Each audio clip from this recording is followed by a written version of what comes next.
Bonjour à vous. Aujourd'hui, en studio, nous accueillons Alessia Jauvin.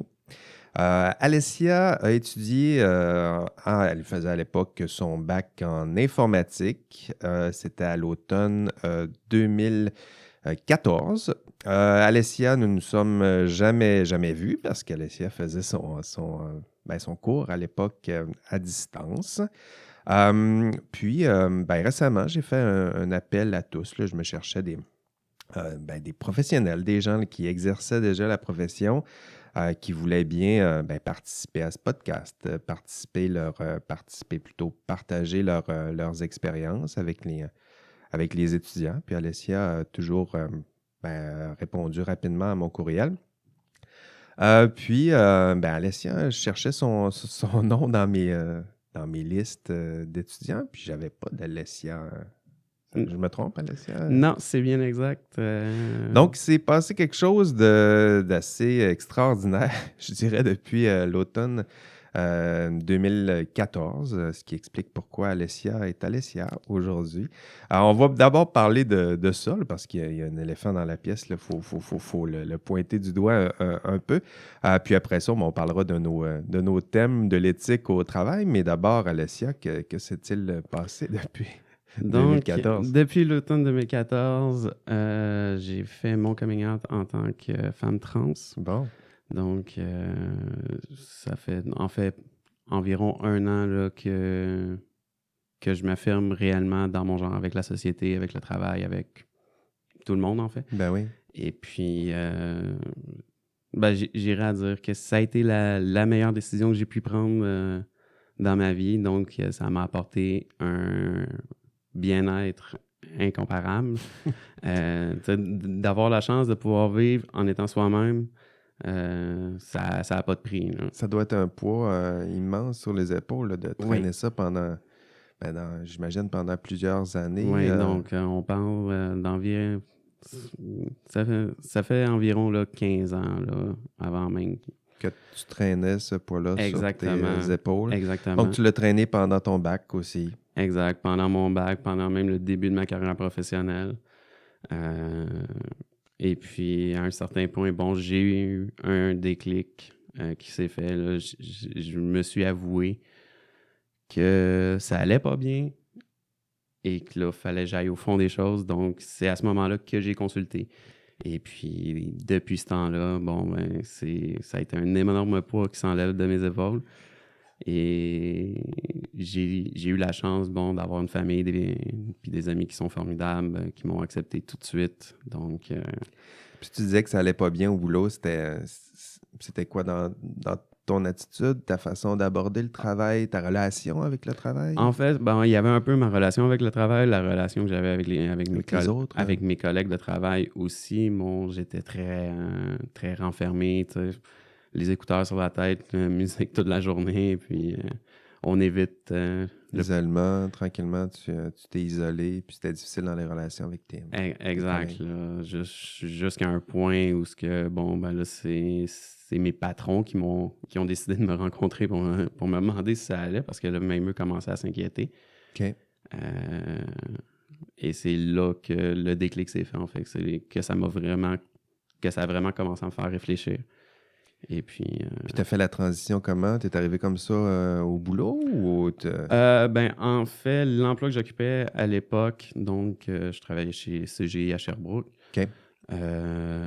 J'ai changé d'emploi en même temps, un peu. Donc, ça peut aider un peu. Hein. Ça a été vraiment... ça a fait une transition beaucoup plus simple. Ben oui. Parce que je suis arrivé, avec un nouvel emploi. Il n'y a personne qui me connaissait avant, donc on arrive, c'est Alessia, puis merci, bonsoir. On n'en parle plus. C'est sûr que j'ai gardé contact avec des gens avec qui je travaillais chez CGI, qui n'ont aucun problème avec ça, qui sont même super heureux pour moi. Donc, je les remercie du fond du cœur. C'est quand même des gens avec qui j'ai travaillé. Ils ont participé un peu, peut-être malgré eux, à ce déclic-là. Là. Il y a un moment où tu as ton boulot, puis tu te dis, bon, là, il faut que ça se fasse, il faut que ça change. C'est une rencontre avec quelqu'un qui... en fait, ça a été une de mes gestionnaires lorsque j'étais chez CGI. OK. C'est Isabelle Pitre. Ah oui. Donc, je crois pas qu'elle soit au courant maintenant parce que je sais qu'elle travaille plus chez CGI depuis ce temps-là. Donc, ça m'étonnerait aussi qu'elle écoute ce podcast-là, mais on sait jamais. Qui sait? Mais ouais, c'est grâce à elle, en fait. Puis c'est elle qui m'a permis de commencer vraiment là, à me questionner sur toute cette quête identitaire-là. C'est fou, hein? Puis ça a été... C'est simplement 2 mots un matin, me demander si ça allait. Tout simplement. C'est aussi bête que ça. Mais c'est important de demander ces 2 mots-là de temps en temps. Quand on voit que quelqu'un va pas bien, c'est peut-être rien, mais c'est peut-être quelque chose d'aussi lourd et important qu'une quête identitaire aussi profonde. Là. Exact.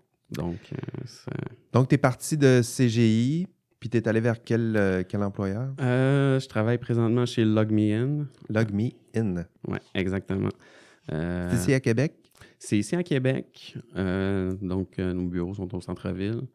Ça se pourrait que je dise Jive entre tout ça. Parce que, bon, la division où moi je travaille, c'était anciennement Jive. Ah, OK. Qui est une compagnie qui a été fondée en Utah, qui a été rachetée par LogMeIn. OK. C'est une fusion entre les deux. Là. Exactement. Donc, c'est sûr que nous, à l'interne, on utilise Jive, on utilise LogMeIn. Dépendamment de combien de temps ça fait que tu travailles là. Exactement. Mais même moi qui ai quand même rentré tout récemment, là, on parle en avril de cette année, j'ai déjà tendance à dire Jive. Parce que bon. Parce que tout le monde l'a dit autour. C'est ça, on l'entend tout autour. Puis tout le branding dans le bureau, c'est encore Jive. Là, ça n'a pas encore été changé. Là. C'est dans quel domaine? Qu'est-ce qu'ils font comme produit, LogMeIn ou Jive? Là? LogMeIn ont plusieurs produits.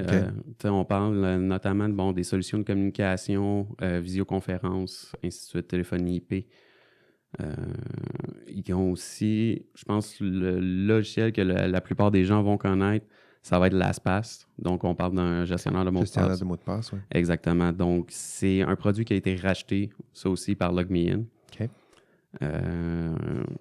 Et c'est sûr que nous, du côté de chez Jive, ce qu'on fait plus, c'est on est vraiment, téléphonie IP, centre de contact. Donc, on parle pour des centres d'appel, pour des entreprises, et ainsi de suite. Donc, c'est quand même un beau produit, un gros produit.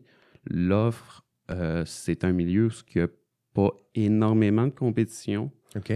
Là, on est principalement, disponible en Amérique. Donc, on parle du Canada jusqu'en Amérique du Sud. Là, on a énormément de clients au Brésil, là, entre autres. C'est une grosse équipe? L'équipe où moi je travaille, c'est sûr que le bureau de Québec en tant que tel, donc là, on est encore en expansion. Je pense qu'on est rendu à entre 300 et 400 employés, si je ne me trompe pas. OK.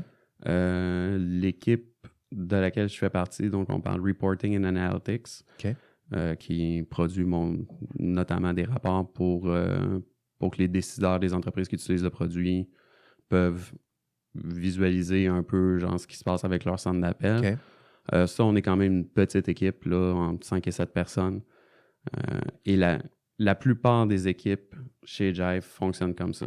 Donc, c'est des très petites équipes qui bougent très rapidement. Donc, on est capable d'appliquer des correctifs, de développer des nouvelles fonctionnalités très rapidement. C'est l'avantage des petites compagnies comme ça ou des petites équipes qui peuvent s'ajuster. C'est pas trop lourd. Donc, ça, c'est ce que la compagnie fait, mais toi, qu'est-ce que tu fais dans cette compagnie-là? Moi, principalement, je fais du développement web. Donc, on parle vraiment interface accessible par un browser, donc Chrome, Firefox, Internet Explorer, ainsi de suite. Selon les spécifications requises au niveau produit. Donc, s'ils veulent un bouton rouge placé en haut à droite de l'écran, on met un bouton rouge placé en haut à droite de l'écran. OK. C'est ce qu'on fait. Dans l'équipe où je suis, on est 2 qui font de la programmation front-end, donc web, visuel. L'interface client. Oui, exactement. Je cherche toujours les mots en français. Je suis vraiment désolé si je mets de l'anglais C'est correct. Dans le truc. Ça fait quand même presque... ça va faire 3 ans presque que je travaille presque exclusivement en anglais. En anglais, oui. J'ai tendance encore, malheureusement, à aller vers l'anglais. Puis à quoi ça ressemble? Tu fais, dans le fond, quand tu rentres le matin, tu fais de la programmation. Là. Tu arrives à 9 h, tu t'installes devant ton ordi. Ça ressemble à quoi le rythme d'un programmeur? Ben, Pour quelqu'un qui ne sait pas c'est quoi. le day-to-day, je dirais, bon, on commence, tu sais, on a toujours, on fonctionne en méthode agile. OK. Donc, on utilise la méthodologie Scrum. Donc, on travaille avec des sprints qui durent 2 semaines, si je ne me trompe pas. Donc, au début des 2 semaines, on établit en équipe toute la liste des tâches de ce qu'il y a à faire, qu'est-ce qu'on veut prendre pendant ce sprint-là. Et dans le fond, le but, c'est de se rendre à la fin de ça avec tout qui a été complété, le plus possible. Donc, le matin, tu arrives, vous avez vos Scrum, il y a un Scrum Master qui est là. Puis, Exact. Puis, on suit notre liste de tâches. Donc, on utilise beaucoup Jira pour ça. Donc, c'est un logiciel qui sert exactement à ça. OK. Jira? Oui, Jira, c'est un produit Atlassian. Donc, ils ont plusieurs produits, justement, qui servent à... Êtes-vous formé à ça pendant votre bac? Non. 0? Non. Pourtant, ça me semble un mode de gestion. Toutes les fois que je parle à des étudiants ou des professionnels en informatique, le mode de gestion semble vraiment axé sur l'agile puis tout ça. Oui, ça, c'est sûr que l'agile, c'est quelque chose qui est sorti, on parle peut-être dans les 10, 15 dernières années. Ouais. C'est quand même assez récent. Ouais. Avant, on parlait beaucoup de waterfall, donc c'est ça. Tout était établi au départ, les dates des livrables, tout était établi au départ, et puis on suivait un cahier des charges, si je pourrais dire. C'est ça, mais ça nécessitait d'anticiper à l'avance des choses qui Exact. sont difficilement anticipables, alors qu'Agile, lui... Agile, on s'adapte. On s'adapte. Exact. Au niveau de la formation, c'est sûr que j'essaie de me rappeler. Là, c'est sûr que ça date, là, mes cours. Il me semble que vous n'avez pas de cours de ce type-là. Vous n'êtes pas introduit au mode de gestion. On en a parlé. Je me rappelle plus exactement c'est quoi le cours. Je me rappelle en avoir parlé. Mais c'est... Pas dans la gestion de projet, non? Ça se pourrait. C'est moi qui vais faire cette démarche-là. Je vais aller voir. Je suis curieux pour voir. Là. Mais, tu sais, ça a été, je dirais, quasiment comme un module au niveau d'un cours et non pas vraiment un cours sur toute la gestion. Tu sais, ce que j'ai pu... Ce sera des compétences à développer. Exact. Mais ça dépend toujours. Je sais qu'il y a vraiment une différence entre les cours en sciences informatiques et génie logiciel. OK. Peut-être que tu penses qu'en génie logiciel, il y aurait des cours comme ça? Je ne sais pas s'il y a des cours comme ça, mais c'est beaucoup moins théorique de ce que j'ai entendu dire. Ah, OK. Parce que moi, j'ai fait vraiment le bac en sciences informatiques. Et puis à ce moment-là, on parle plus des concepts, des hauts concepts en informatique. Donc, c'est plus théorique que exact. pratique. Puis ça, Agile, tu considères ça du côté très, très pratique. Oui, c'est très, très pratique parce qu'à ce moment-là, même en Agile, il y a plusieurs façons de fonctionner. Okay. On parle du Scrum, mais il y a aussi le Extreme Programming. Il y a du Kanban qui est une autre forme d'Agile. OK. Donc, mais ça s'apprend, à la limite, ça peut s'apprendre sur le terrain. C'est ce que tu as fait. Exact. Est-ce que vous avez des formations pour ça ou on apprend sur le tas, comme on dit? Là, on arrive puis on essaie de comprendre c'est quoi, puis tranquillement, ça... on l'apprend beaucoup sur le tas. Bon, c'est sûr qu'on peut donner autant de théorie qu'on voudra, tant qu'on ne pratique pas. C'est sûr. On n'y arrive pas. Mais en même temps, toute la partie de gestion de ça, du Scrum Board et toute la partie Scrum, c'est pour ça qu'il y a des Scrum Masters. C'est leur travail à eux. Eux comprennent un peu mieux la patente, puis ils rendent ça plus souple pour vous. C'est ça, ils ont fait des formations là-dedans et tout. Là, c'est sûr qu'il existe des formations qu'on peut prendre par après, que ce soit des plateformes comme Udemy ou Pluralsight, juste pour nommer ceux-là, qui ont des formations là, sur toutes les méthodes agiles. Il y a énormément de livres aussi. Est-ce que c'est dans ce genre de rencontres-là que vous prenez des décisions plus délicates lorsqu'on parle d'éthique, par exemple, éthique au travail? C'est-tu dans ces moments-là où ce genre de questions-là est traité ailleurs ou différemment? Mais en fait, ça dépend parce que... Est-ce que tu as déjà vu pendant un Scrum quelqu'un qui soulève vraiment un défi là, qui est... Au niveau des Scrum, on a nos Daily Scrum Meetings. Donc ça, c'est un meeting qui dure C'est une rencontre de 15 minutes. Je pense que tout le monde est debout en plus, là, c'est ça? Ça dépend. Ah, OK, Ça dépend. du Bon, style. exactement. Bon, moi, je travaille comme on est des équipes distribuées, donc on n'est pas juste au bureau de Québec. OK. On a des gens qui sont à Montréal, on a des gens qui sont en Utah, aux États-Unis. Donc, Fait que lors de ces scrums-là, il y a aussi des gens qui sont là à distance. Là. c'est ça. OK. Même moi, j'ai travaillé de avril jusqu'à octobre. J'étais entièrement à distance. Je travaillais de chez moi à Sherbrooke. OK. Donc, j'ai eu cette chance-là. Puis, ce que je te disais, c'est qu'en matière d'éthique, est-ce que c'est juste des enjeux ou des défis très fonctionnels, très opérationnels, ou il y a des questions d'éthique qui peuvent être soulevées? C'est sûr que As-tu déjà vu quelque chose du genre? Ou... je l'ai vu durant cet été, donc quand on essayait d'étendre nos opérations vers l'Europe. OK. Ils ont beaucoup de législation, notamment au niveau de la vie privée. OK. Qui sont différentes des nôtres? Qui sont très différentes du Canada des États-Unis. Donc, on parle la loi, je connais juste le SIG en anglais, qui est GDPR. OK. En fait, non, je ne connais pas cet acronyme. Tout ça concerne l'obfuscation des données. Donc, toutes les données privées, à chaque fois qu'on arrive sur un site web, souvent, des fois, on va avoir une petite bannière qui nous dise nous utilisons des cookies, est-ce que vous acceptez ou non? Oui. Exactement. C'est le fun, ça, on aime ça. C'est ça qui est vraiment fatigant de toujours peser OK ou annuler ou le X ou peu importe. Oui. Mais où le X, là? Puis... C'est ça. Mais ça sort de cette législation-là en Europe. Ah, donc, OK. qui force... Eux, ils n'ont pas le choix de faire ça. Exact. Qui force les compagnies à ce moment-là, si un utilisateur refuse que ses données soient enregistrées, ils n'ont pas le droit de les enregistrer. OK. Donc, parce que c'est peu importe le site web qu'on utilise, le logiciel qu'on utilise, même notre téléphone, on sait qu'on est surveillé 100% du temps. Là. On se volera. On devrait le savoir maintenant. C'est ça, on se volera pas la face. Là. Oh, ouais. Et puis à ce moment-là, c'est de là que les législations en Europe sont venues.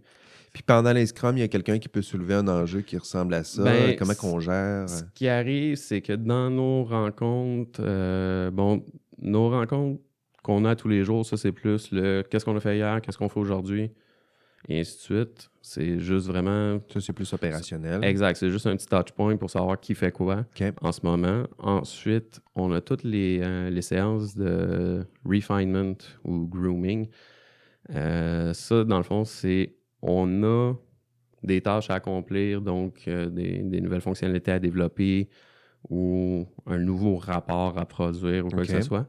Et ça, c'est la partie que c'est pas encore prêt à être développé parce qu'on s'ostine encore sur le niveau technique, quelle décision qu'on va prendre, comment qu'on va réaliser ça. Qu'est-ce que ça prend comme technologie en arrière? Donc, on parle enregistrement des données, on parle communication, réseau et ainsi de suite. Donc ça, on en parle beaucoup. Et ça, c'est des rencontres qu'on a avec les gens de produits. Donc, on parle des product owners, on parle des project managers qui sont là. Et c'est là que j'en reviens au point où cet été, on travaillait énormément à avoir cette compliance. Je cherche le mot en français que je trouve pas encore. On va se rendre. On va se rendre. Dans le fond, pour rencontrer les nécessités de la loi GDPR en Europe. Donc, ça a été vraiment un gros branle-bas de combat, à savoir, là, il faut qu'on détermine où dans le monde le client est situé pour dire, OK, est-ce qu'on affiche la bannière ou pas? Est-ce qu'on enregistre les données ou pas? Et en plus, cette loi-là oblige les compagnies, si un utilisateur le demande, de fournir toutes les données qui ont été enregistrées à son sujet. Ah oui? Donc, oui, c'est quand même des législations qui sont très fortes. Très fortes, hein? Et c'est très, très observé pour justement qu'on puisse se déployer en Europe. On essaie d'augmenter notre marché. Puis quand ça devient des discussions ou des situations plus délicates comme ça, les décisions sont prises comment? Les décisions... Encore là, je donne l'exemple de la compagnie où je travaille. Ouais. C'est vraiment un processus décisionnel d'équipe. Donc, on a les requis qui sont pris par la loi. On a, c'est sûr que derrière, j'imagine qu'il y a des équipes d'avocats qui étudient toute la question. J'imagine, oui. Ça m'étonnerait que ça ne soit pas le cas. Là. Ensuite, on a toutes les équipes de développeurs qui, eux, donnent vraiment le point. On est là pour donner le point de vue technique. Qu'est-ce qu'on peut faire réellement pour que justement on puisse atteindre l'objectif OK. de ces lois-là. Et il y a tout le niveau produit qui, lui, doit s'assurer que ça s'intègre correctement avec l'expérience utilisateur. Parce que C'est qui les experts de l'expérience utilisateur? ça, C'est le marketing ou c'est qui? on a des gens qui sont en contact avec le marketing, avec les des équipes qui gèrent les retours clients sur Relation client, là. exactement. Et on a des experts qu'on appelle des UX designers, donc qui, eux, s'occupent vraiment de designer l'interface, donc, et de penser à l'utilisation. Est-ce que je fais un scroll ou sinon je mets juste un autre menu à côté? OK. C'est vraiment ça. C'est Là. aussi précis que ça, là. Exactement. Et eux, après ça, nous fournissent des maquettes que nous, on réalise pour que ça soit utilisable par le client. Donc, les décisions, quand elles sont délicates, comme ça, quand ça se complexifie comme ça, c'est-à-dire que là, ça se met à parler d'éthique, de confidentialité, de droit, de technique. La façon de résoudre le problème, c'est qu'on réunit à peu près les experts de chaque domaine, les responsables, je dirais, de chaque domaine. Donc, on consulte les avocats en droit, ceux qui sont les programmeurs, ceux qui s'occupent du côté un peu plus technique, ceux qui s'occupent des relations clients. J'imagine que tu as la partie patronale qui s'en mêle un peu. Exactement, parce que c'est plusieurs pans. Bon, rencontrer une norme, c'est bien, c'est un beau but. Maintenant, la partie patronale, la partie les UX designers, comme je disais, ceux qui s'occupent des relations clients, toute la partie réalisation technique, eux, ils le voient pas. Ça, c'est vraiment la job des développeurs de le faire. Nous, tout ce qu'on leur annonce, c'est que ça va prendre tant de temps, ça va coûter tant. Puis là, c'est comme, OK, ouais, mais non, là, ça coûte cher pas mal. Là. Ouais. Est-ce qu'on a un moyen de réduire les coûts? Donc là, on tombe en analyse de cas. C'est des analyses qui, des fois, prennent 2-3 semaines. J'en ai vu aller jusqu'à même 1 mois et demi à travailler 40 heures semaine sur voir toutes les possibilités. Puis au final, tout ce qu'on fait, nous, c'est des recommandations au niveau technique. C'est on présente ça le plus simplement possible pour que ceux qui prennent les décisions puissent réellement comprendre, surtout s'ils n'ont pas de background technique. OK. Pour eux, c'est comme on leur parlerait en chinois puis ils ne comprendraient pas C'est plus. ça. Là. Mais t'as-tu déjà senti que la pression économique était trop grande, trop élevée? C'est-à-dire que si tu mets pendant une discussion aussi délicate que ça, un patron qui dit « Ouais, mais ça coûte trop cher, comment qu'on va faire? Puis êtes-vous capable de me trouver une solution plus simple, plus économique? Il va falloir faire des compromis. Je l'ai vécu auparavant, donc Ah ouais? lors de mon précédent emploi, là, c'est sûr que des fois, on arrivait avec une solution technique, ça plaisait pas, c'était trop loin à développer, donc au final, ça venait qu'à coûter trop cher. Puis on fait des compromis. Exact. Dans le Des fond, compromis sur quoi? Sur la sécurité, la qualité, la fiabilité, sur quoi? au final, c'est principalement, soit des compromis au niveau de la qualité et fiabilité, ou sinon, on va faire un compromis aussi sur l'étendue de la feature. OK. La Donc, grosseur du projet ou l'ampleur de... exactement. Donc, on va faire des compromis en s'entendant toujours avec le patronat que, OK, ben ça, est-ce que c'est absolument nécessaire de l'avoir là, maintenant, tout de suite? Non. Parfait. On va le tasser de côté. On le fera plus tard. C'est ça, OK. Puis c'est sûr que des fois, on fait quelques compromis au niveau de la qualité. Notamment, on va utiliser toujours... On développe pour le best case scenario. Donc, comme nous, on l'a pensé, l'utilisateur clique là, là, là, là. C'est le chemin qu'on a mis en place. OK. Ça fonctionne. Après ça, là, on a toujours les autres cas où ce que... Ouais, mais s'il clique là, puis s'il fait ci, s'il fait ça. C'est là qu'on commence vraiment à diverger. Puis c'est là que souvent les dépassements en temps de développement tombent. Parce qu'on corrige un petit cas qu'on vient de penser, puis là, ah ouais, mais il y aurait celui-là aussi. Puis là, il y en aurait un autre, puis il y en aurait un autre. Ouais, Ça finit plus presque. C'est un enjeu là, qui semble important en informatique. Là, bon, je comprends qu'Agile, c'est fait pour se réajuster selon les demandes du client, selon les nouveaux défis qui se présentent. Mais les dépassements de coûts en informatique, il y a des gros projets en ce moment ça semble être le cas là, dans plusieurs projets. J'imagine qu'à petite échelle aussi, il doit y avoir la difficulté doit être là, dans prévoir un coût, combien ça peut coûter pour le client, puis éventuellement combien ça coûte à la fin. J'imagine qu'il y a des réajustements en cours de route. Ah, énormément. Là. On a beau essayer de prévoir exactement ou donner un contrat pour dire ça va prendre tant de temps à tel coup. Ça finit jamais comme ça. T'sais, l'espérance qu'on a, c'est toujours de finir plus tôt en ayant coûté moins. Mais typiquement, ça va finir plus tard que prévu, Plus puis tard, un peu plus cher. Puis ça va avoir coûté plus cher. Ça, c'est toujours bon. Des fois, c'est simplement un défi technique.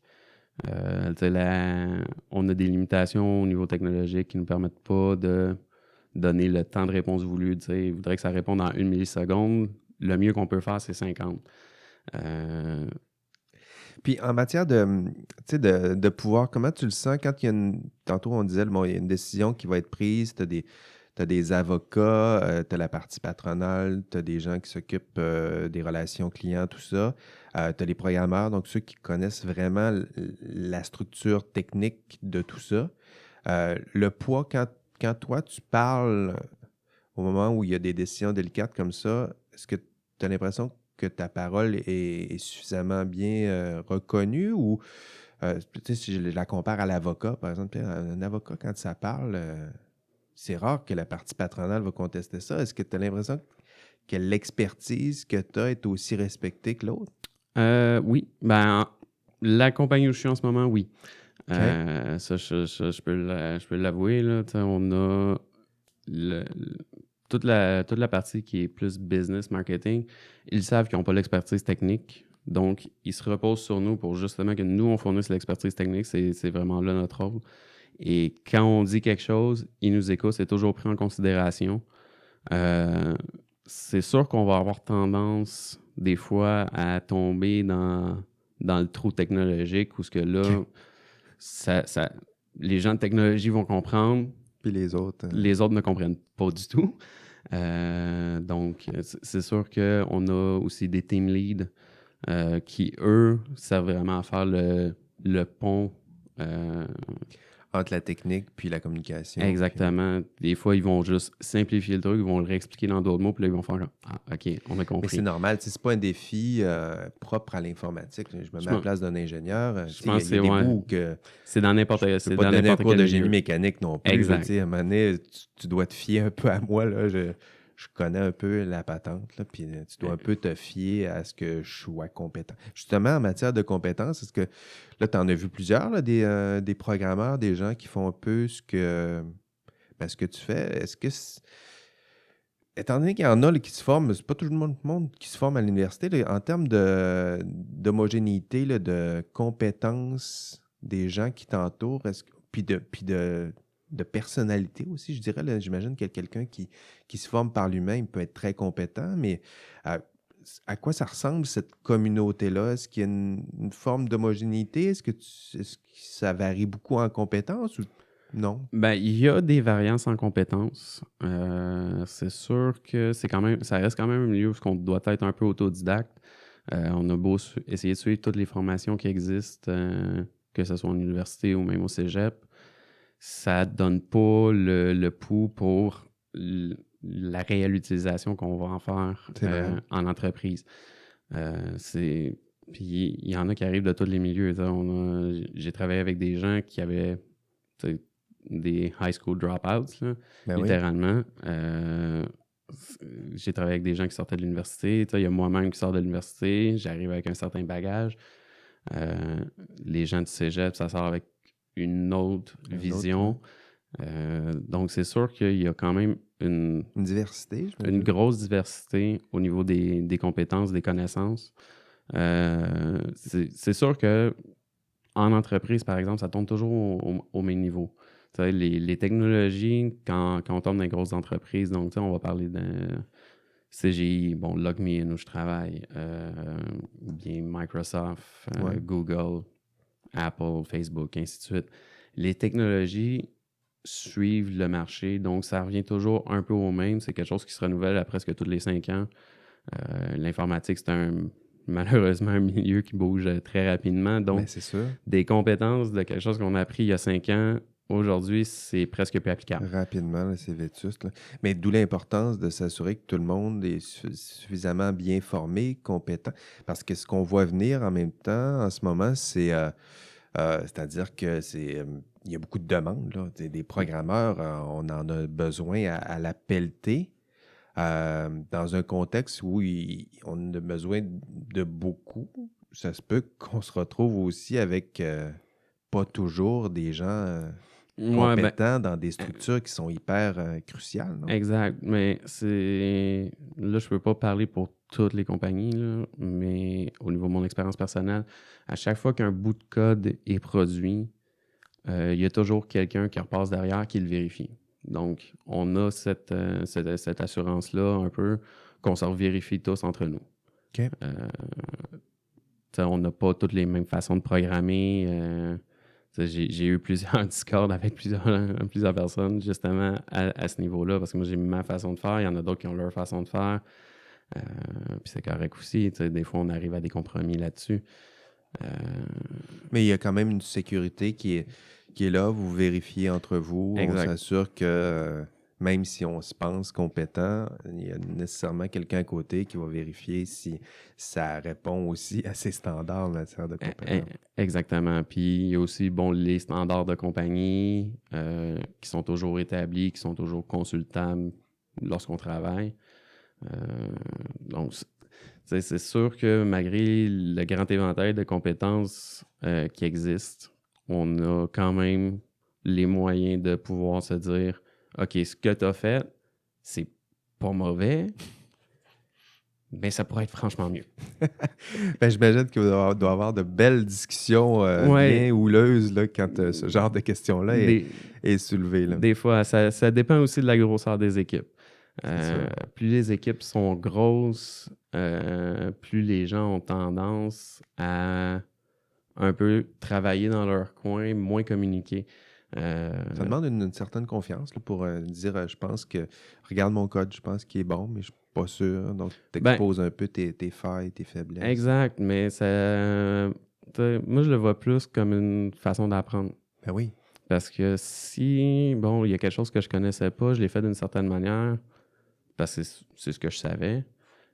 Quelqu'un arrive avec une autre manière, OK, ah ben là, ça c'est mieux. Oui, Ouais. je peux le faire. Puis là, je vais pousser, je vais essayer de comprendre pourquoi il l'a fait comme ça. Bon, c'est sûr que c'est pas tout le monde qui a cette curiosité-là, malheureusement. Il y en a que c'est vraiment des usines de production de code, puis c'est comme, on produit le code, voilà, on envoie ça en production, merci, bonsoir, on n'en parle plus. Euh, Mais eux risquent peut-être de stagner alors que l'autre qui soumet du code à d'autres. Il y a exact. ça dans l'esprit du web, je dirais, là, si on recule là, au point de départ, là, c'était vraiment axé sur le partage du savoir, le Mhm. contrôle le contrôle par les pairs, le contrôle des pairs par les pairs. Donc, il y a ça qui reste aussi dans l'esprit de l'informatique. Puis je vois que ça a traversé quelques dizaines d'années. Ouais. Tu le sais, Alessia, le podcast, ça s'adresse aussi à mes étudiants qui suivent le cours en ce moment. Euh, Qu'est-ce que as-tu des conseils à prodiguer à justement les informaticiens, futurs informaticiens, même les gens qui sont en génie logiciel, génie informatique?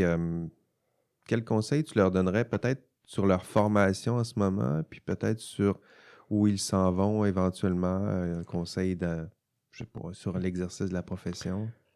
Euh, Conseil que je peux donner, le numéro un, c'est de ne pas essayer de se fixer un but alors, tu sais, ou un domaine spécifique de l'informatique pendant qu'on fait notre formation, que ce soit à l'université ou au cégep. Euh, ce que j'ai pu voir, bon, j'ai été intéressé par le jeu vidéo. Ensuite, je voulais me concentrer vers la sécurité. J'ai pris des cours là-dedans. OK, non, je veux pas faire de sécurité, puis je veux pas faire de jeux vidéo non plus. C'est Ça, ça, jeux vidéo, là, ça attire beaucoup ça les... attire énormément. Tu sais, il y en a qui pensent, bon, OK, on va jouer à des jeux vidéo toute la Est-ce journée. qu'on n'idéalise pas un peu, justement, la... Oui, le jeu vidéo, c'est de l'extérieur un milieu qui est très idéalisé, malheureusement. Jouer, c'est le fun, mais tu sais, Ouais, mais programmer, travailler... faire le jeu, c'est une autre histoire. Ouais. Bon, j'ai pas personnellement travaillé dans ce milieu-là. J'ai eu la chance de discuter avec bien des gens qui ont travaillé dans ce milieu-là, qui C'est sont, difficile, hein? qui sont pas restés très longtemps d'ailleurs. Donc, on parle généralement pendant 2 ans et ensuite sont partis. Euh, c'est des milieux... Le jeu vidéo, c'est un milieu où il y a des deadlines très serrés parce qu'il y a des annonces publiques qui sont faites, donc à très grande échelle. Tu sais, quand, par exemple, Activision annonce le prochain Call of Duty qui sort le 26 novembre, C'est faut là, que ça là, sorte ça le sort avant 26. Noël, puis C'est ça, pas de temps niaiser, là. faut que ça sorte le 26 novembre. Mm. Fait que si à la fin, ils sont pas encore tout à fait finis, puis il reste un mois, mais faut C'est des heures de fou. Exactement, faut travailler plus, c'est beaucoup de pression. Donc, choisir pas juste en fonction de domaines qu'on a idéalisés, mais s'informer un peu à quoi ça Exact. ressemble vraiment travailler, l'exercice du T'sais, travail, de la profession dans ces milieux-là. Là. c'est ça, que ce soit en ingénierie ou en sciences, on a des stages à faire. Moi, je dis que c'est l'occasion là de peut-être explorer d'autres milieux. T'sais, Ça sert à ça aussi, hein, les exactement. stages. J'aurais jamais pensé aller en programmation web. Puis bon, là, c'est là que je suis rendu. Donc, Donc, profiter de ces stages-là qui sont obligatoires, mais qui sont aussi une opportunité d'explorer, de te pointer chez des employeurs, d'essayer peut-être des domaines que tu n'as pas anticipés. Moi, ce que je vois souvent là, sur mes forums de discussion, je demande où vous voulez travailler. Puis, tu sais, c'est pas rare que l'étudiant dit ouais, j'ai fait 2 stages au même endroit, puis j'ai envie de travailler là toute ma vie. Puis je me dis, ben peut-être, mais tu sais, pourquoi tu n'en profites pas? Tu es là pour apprendre à l'université. Pourquoi pas apprendre aussi à quoi ça ressemble les différents milieux? exactement. Puis c'est non seulement, bon, il y a différentes facettes à l'informatique. Tu sais, on parle beaucoup de programmation. Bon, c'est la partie principale. Mais il y a d'autres emplois qui sont reliés au niveau de l'informatique. Tu sais, on parle notamment, bon, tout ce qui est Scrum Master, Oui. des QA Engineers, comme je parlais plus tôt, donc qui s'occupent de l'assurance qualité. Ben oui. On parle aussi, bon, Product Owner, Project Manager. Tu sais, c'est un milieu qui est quand même très vaste, qui doit être exploré, je crois, parce que c'est pas tout le monde qui sont faits pour produire du code. C'est ça. Tu sais, j'ai une amie qui étudie, je crois qu'elle est rendue à l'université de Sherbrooke maintenant, OK. avec qui j'ai travaillé chez CGI. Quand elle est rentrée, elle faisait du développement, elle a commencé à faire de l'assurance qualité, puis là, elle s'est rendue compte qu'elle va aller vers Scrum Master. C'est ce OK. qu'elle veut faire. Mais elle l'a vu au cours de ses stages. Donc, en tout cas, moi, c'est le plus gros conseil que je peux donner. Profitez de l'université, profitez de vos stages pour diversifier, explorer, aller voir ailleurs, pas juste ce que vous avez anticipé depuis des années. C'est sûr que Exact. même, ça se peut que ça soit le fun aussi d'explorer l'industrie du jeu vidéo. Puis pourquoi pas l'essayer pendant un stage, justement. Aussi, ça, j'ai entendu des gens qui l'ont essayé pendant un stage. Bon, puis, voilà, c'est un beau test. Ça. Qui sont revenus de leur stage, qui ont fait comme non, je veux pas aller là-dedans. Donc, ou au contraire, tomber en amour avec ce rythme-là, puis la pression. J'imagine que c'est fait pour certaines personnes aussi. Peut-être qu'on peut s'y plaire, mais profiter de ce moment-là qui est l'université pour se former. C'est-à-dire, c'est pas juste apprendre des cours puis éventuellement aller travailler dans le domaine que tu as prévu depuis des années. C'est profiter de ce moment-là pour faire des stages dans des endroits, des lieux où tu n'as peut-être pas prévu, puis peut-être qu'il y a quelque chose pour toi là. ça va faire tiquer quelqu'un maintenant, puis ils vont se rendre compte que c'est la place où il devrait être. Ben oui, pourquoi pas trouver sa place finalement.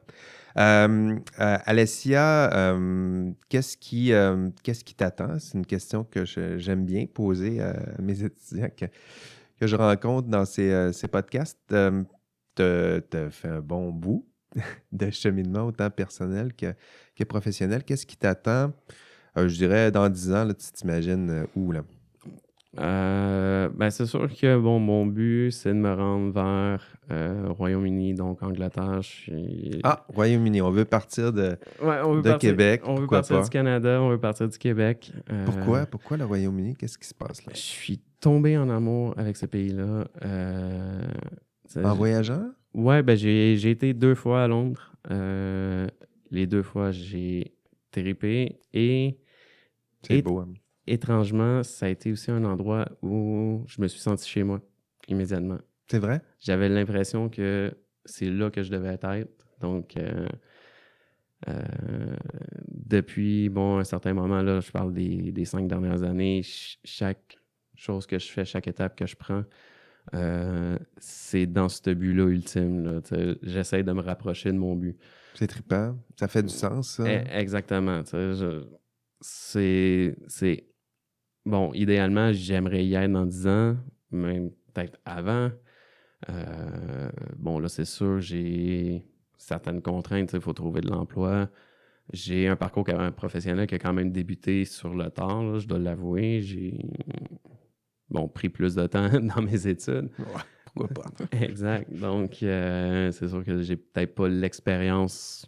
En tout cas, moi, je sens pas que j'ai l'expérience non plus pour aller essayer de présenter ça à un employeur à l'international. Qu'est-ce qu'il va faire? Qu'ils vont engager une petite Canadienne qui sort du Québec. Tu sais, Mais pourquoi pas? Tu sais, c'est pas. C'est un pays, oui, c'est un grand pays, mais les employeurs ressemblent aux employeurs qu'on exactement, a tu sais. ici. C'est pas une petite Canadienne, c'est une Canadienne, puis Mais, elle tu est sais, capable de parler, oui, anglais, oui, français. Elle a une expertise, une exact. culture qui est différente de la nôtre. Ça, là. Mais il y a quand même, bon, malheureusement, une culture d'entreprise qui est, puis ça c'est général, je C'est crois, vrai, qui est basée sur l'expérience. c'est vrai. Mais tu commences à en avoir, là, de l'expérience. Exactement. Là, c'est sûr que professionnellement, bon, je compte mes stages, je tombe sur à peu près 5 ans d'expérience dans des technologies diverses. Bon, Ça ça commence à faire un CV exact. intéressant pour Plus intéressant pour un employeur. C'est d'ailleurs ce qui est arrivé quand, quand j'ai appliqué où je travaille présentement. Ah oui. Bon, ça a été un processus extrêmement rapide, là, je dirais. Là. Donc, et j'ai su par la bande après, bon, je les ai impressionnés en entrevue, et ainsi de suite. Donc, bon, OK, c'est bon. Voilà, C'est le fun à entendre. ça se place. Puis, ben voilà, tranquillement, on va te souhaiter que tu continues à accumuler des expériences, peut-être encore des expériences pertinentes pour éventuellement te déplacer au UK, à Londres. Donc, dans 10 ans, tu seras à Londres. Hein, Bah, soit à Londres, je regarde aussi peut-être plus vers le nord, Liverpool, Manchester. Ça fait partie des endroits. Liverpool, tu iras chanter. Il y a le You Never Walk Alone. Ça, c'est mon côté foot anglais là, qui vient de ressortir. Un gros fan. Liverpool, Yes. all the time. Ah oui, oui. Bon, voilà, on va terminer là-dessus. On va en pleurant sur le You Never Walk Alone de Liverpool. Merci à Alessia d'avoir partagé tout ça aujourd'hui, d'avoir participé à ce podcast. C'est très généreux de ta part. Mais ça a été un grand plaisir. Merci, Alessia. Merci.